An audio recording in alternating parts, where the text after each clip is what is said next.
Здравствуйте, самые лучшие зрители. Меня зовут Полина. Знаете анекдот? Женщина приходит к психиатру и говорит: не знаю, что делать.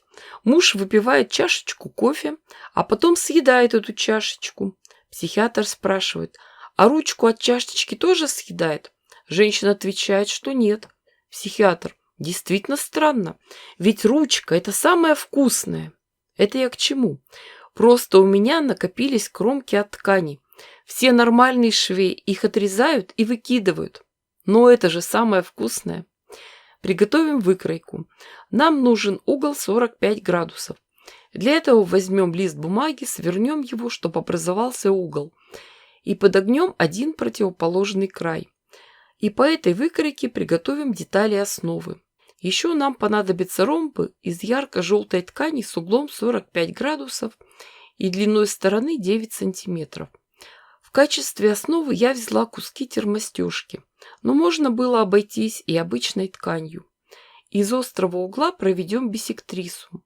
Она нам нужна, чтобы шить ровно. Вот теперь показываю, как работать за швейной машинкой. Шить начинаем от угла. Обшиваем яркий ромб кромками. У кромок один край плотный, обработанный. Строчку прокладываем именно по нему.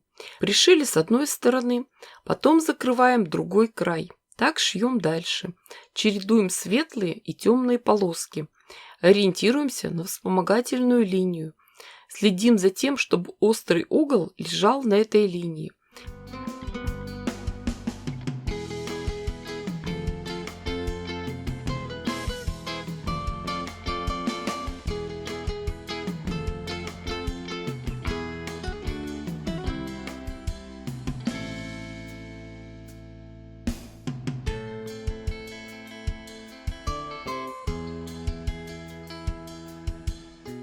Я вам показываю порядок действий на одной детали, но гораздо удобнее работать сразу с несколькими заготовками.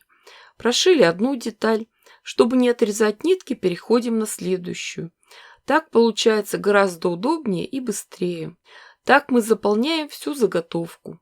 Всего нам надо 8 деталей.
Полученные заготовки проутюживаем, затем их промеряем и подравниваем, отрезаем все лишнее.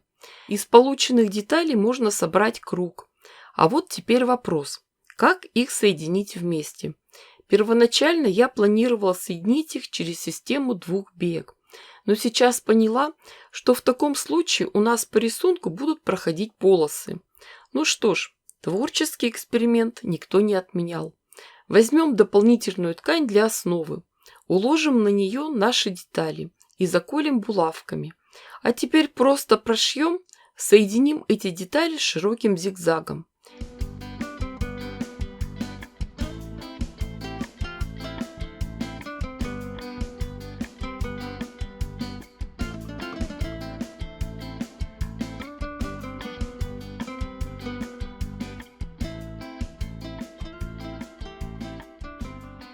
В середине получается много швов, и выглядит это не очень красиво.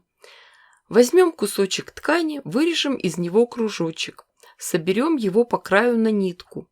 Внутрь вставим бумажную заготовку, стянем нитку. Затем пропарим утюгом, чтобы придать форму круга. После этого бумагу уберем и пришьем эту ткань в центр. Первоначально я планировала на этом и остановиться. отрезать лишнее и окантовать. Но сейчас у меня начинается творческий процесс, и мне хочется еще что-то придумать, чтобы эта картинка, 8-лучевая звезда, оказалась в рамке. В общем, я пойду подумаю. А вы времени не теряйте. Ставьте классы, пишите комментарии. Обязательно подпишитесь, чтобы не пропустить мое новое видео. Огромное спасибо всем, кто поддерживает меня на Бусти. С вами была Полина. Всем пока-пока и до скорых встреч!